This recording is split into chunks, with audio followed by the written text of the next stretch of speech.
Greetings, Culture Warriors. It is I, Jeff Ear, the author of Culture is Everything, and your host for this latest dispatch from the front. You know, the last few podcasts, I have to say, have been a little bit of a downer. If you are a connoisseur of rants, you may find some edification in them, but if you're the average person just trying to get through this ridiculous summer of oppression that we have here in the United States of America, well, it can weigh on you a little bit. So I want to talk about something a little more positive today. I did have to seek this story out, but the article is about a company and a leader who are doing things the right way and seeing great results as a result. Here are 5 leadership lessons from retiring Zappos CEO, Hsieh. I hope I'm pronouncing that right. It's spelled Hsieh. Hsieh retired as the CEO of the online shoe company Zappos in August 2020 after 21 years. Hsieh co-founded the internet advertising network Link Exchange, which he sold to Microsoft in 1998 for $265 million. Then, in 1999, he joined Zappos, which Amazon purchased in 2009 for $1.2 billion. To become an expert in company culture. Hsieh, who was one of the first tech icons to humanize the workplace, now has a net worth of US $840 million. He wrote the New York Times bestseller Delivering Happiness in 2010, and since then, Hsieh has become a supporter of the ROI of a company culture. Tony had a hard time convincing the board of directors at Zappos to maximize profits by focusing on culture in the long term, while they just wanted to focus on financial performance of the e-commerce business. But he finally scaled the business from nothing to over $1 billion in less than 10 years, affirming that the company culture is what made the difference between success and failure. Here is how he did it in 5 leadership lessons. Number 1, define core values. If you have a strong company culture formed by people who have a common goal, your company's core values will develop naturally. Running your business based on culture and core values help create alignment among employees. If the culture is right, excellent customer service will naturally develop from it. Zappos developed 10 core values that guide every employee's decision-making process. With clear values, they don't need to evaluate team members' performance in the traditional way. They let the employees reward each other with Zollars when they do something unique aligned to the values. All right, let me just interject. Zappos was a company that I featured in Culture is Everything. I shared what their values were, so you'll want to check that out. But they were on my radar screen early as kind of an exemplar of a great company culture. Now, I would also note that when you say define core values, those core values must be congruent to the purpose of your company. The reason why the culture is right is because it helps the company fulfill its purpose. So you need to make sure that when you define those core values, that they are relevant to that purpose, that they enable that purpose. Many companies have lost focus, and so they try to put in their values a hodgepodge of things which sound good to their political masters, but which have nothing to do with their purpose. Let me give you one example. When I was at Bank of America started on this big green thing. Why?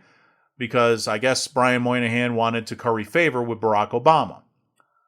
They built a big building as part of the headquarters complex in Charlotte, North Carolina. Inside that building, they put a tree, a full-size tree, taking up God knows how much space, for the sake of saying, hey, we're green. I don't know what the hell that had to do with banking. The only green in banking is the color of money. But that's the kind of stupidity that you see in a top company today. Oh, green's hot. People view green positively. Therefore, we must be green. We're going to make that a value. It has nothing to do with anything. GE When Emelt wanted to curry favor with Obama, did the same thing, despite the fact that the man flew around the world with a spare jet empty flying behind him, just in case there was a problem with the other one. They came up with some garbage called eco-imagination that failed. And Emelt left the company that he inherited from Jack Welch as the most admired company in the world. He left it a smoking ash heap. They got booted off of the Dow. But they're green. And hey, when you turn a company into a big steaming pile of manure, what could be more green than that? Back to the article. Train your leaders. Their teams are all trained to be self-organized based on the holacracy model. That's HOLACRACY. As holacracy is built to focus on the work, Zappos adapted the system in a way that worked best for them to focus on the people. All employees can access the same training, as anyone can become a leader in any project or circle. They have fewer leaders than traditional companies, as they have fewer hierarchy levels. Leaders are often called lead links. Their primary role is not to make all the decisions for the team, but to provide the resources to help and engage employees and trust they will find a way to do their job. Every employee has the authority to make changes to the company and their work. Look, this cannot be more important to the functioning of the culture. We have so many companies today in the United States who claim that they want to empower employees, that they have empowered them. Almost none of them have done what they have done, which is to say this is how an empowered company would look and make it so. The vast majority of our companies are structured like wedding cakes. They build in all these layers of management, and each layer must justify itself based on what it prevents the layers under them from doing. But that's not their model. Every employee has the authority to make changes to the company and their work.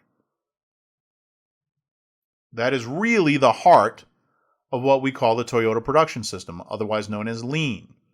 It's the reason why Toyota can wander around telling everybody all about the specifics of Lean, knowing that there aren't but a handful of companies in the world that will take the first step, which is to really drive out fear and empower your employees. So you say the employee has authority to make changes to the company and the work, and that's fine. But I think the difference with Zappos is they actually do. And you only take that authority, you only use that authority if you know that you're not afraid of having someone come along and fire you because of it. Driving out fear was the necessary first step. Number 3, drive employee engagement. Zappos' most important asset is their people. Their offices and policies are made to make them happy. I visited the headquarters in Vegas and could see it by myself. They even had a ball pit for adults. That's how they think they will make their customers happy too. They hire only people who are aligned with their core values. They've learned that if they identify the company's core values, hire by them, onboard team members hire by them, and truly live them, the team will do the best job and provide the best customer experience. They hire slowly for culture and fire quickly for culture. This is what I advised in the book. You must make your hiring and firing decisions not based on experience, but based on culture. Hire for team fit. Get the right people in and they will develop their experience. What they talked about number 2, with how you train them, it's generally easier to give somebody the experience they need within the 4 walls of your company than to take somebody who doesn't belong there and try to motivate them. They offer to all employees, no matter their role, a 4-week customer service training that includes topics such as the company purpose, core values, history of Zappos. Afterwards, the company offers the new hires $2,000 to quit. If employees are not engaged, they prefer to let them go quickly. The cost of replacing a single employee once hired can be anywhere from between 1/2 to twice that employee's annual salary. So you can do the math and understand why Zappos does it that way. Again, it's the only way that makes sense. Very smart man, this Tony Hsieh. Number 4, focus on wowing the customer. This is their number 1 value, helps them align the entire organization around one mission, provide the best customer service possible. The company's philosophy has long been Zappos.com is a service company that just happens to sell shoes. Zappos was one of the first call centers to give employees free rein to do what it takes to satisfy customers, creating a great impression over the phone. They increased word-of-mouth advertising and also increased the lifetime value of the customer. While they reduced the investment in marketing, they used that money to improve the customer experience instead, offering free shipping on every order and free returns. Yes, you can buy 5 pairs of shoes and return 4 for free if they don't fit. What we said about taking out fear from the workplace is applied here to the fear that the customer has. What is it you're afraid of when you go online to shop, especially for shoes? I'm afraid I'm going to get them and I don't like them, and then I got to jump through all this hassle of RMAs, and it's just a pain in the butt. It's going to be super stressful. They take that away. You'll be treated very well. You'll enjoy the experience. What a radical concept. 5, look for new business ideas everywhere. They believe employees are sensors of the changes in the environment and customer needs. They have taken many ideas of the employees to add new business to the portfolio. They also developed strong relationships with vendors to help them come up with new ideas. Tony took this seriously. He put $350 million into the downtown project to make Las Vegas another Silicon Valley. Again, that's a brilliant move. People are dissatisfied with Silicon Valley because you got a bunch of communists running it.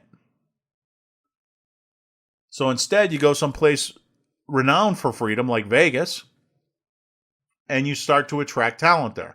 What's the reason? Why do you do that? Is it selflessness? Is it that you're just a good guy? Maybe to some degree. But the real reason you do that is to make sure you have a better pool of talent to draw upon. Now, people like to live in Vegas. So, you can go to Vegas where things are relatively cheap and people enjoy living there. And now you can compete for talent with Silicon Valley. And for the long-term future of the company, that's probably important. For organizations, culture is destiny. How can you measure the impact of a cultural change? One of Tony's famous quotes is, just because you can't measure the ROI of something doesn't mean you shouldn't do it. What's the ROI of hugging your mom? He affirms that the reason most companies don't focus as much as they should on customer service or company culture is that the ROI is usually 2 to 3 years down the line. Thinking long-term, companies can get the culture to drive customer service, engaged employees, and a great brand. Even retired, Tony will continue breathing and living Zappos values, especially value number 3. Create fun and a little weirdness. Hsieh will spend more time in Lamopolis, a mini community in Las Vegas where he lives with his 2 alpacas. I can just say, I asked the question in the last podcast, would you want to have a beer with Mark Zuckerberg? Would you want to sit down and grab some hot wings with Sergey Brin? And I think the answer is no. No. But I'll tell you, Tony Hsieh is a guy that I would sit down and have beers and wings with. This is a person who gets some very key insights into how people and business work. Certainly, I would have loved to have worked for him at some point in my career because he sounds like an absolutely terrific leader. So we'll see. I haven't ordered anything from Zappos. Unfortunately, with my situation, we don't have any money, so my shoes are all kind of 10 years old. I have to keep repairing them. But maybe if I splurge on a pair, I'm going to go there first and check out that customer experience for myself. And I recommend that all of you do the same. I should note I do not have sponsors on the program, and so I'm not being paid to say that. My opinions are my own. And I have a feeling that if you check out Zappos, you're going to find an experience that's very, very positive. Definitely worth checking out. There's our happy story. Back to Angela's ashes in subsequent podcasts. Thank you and have a great day.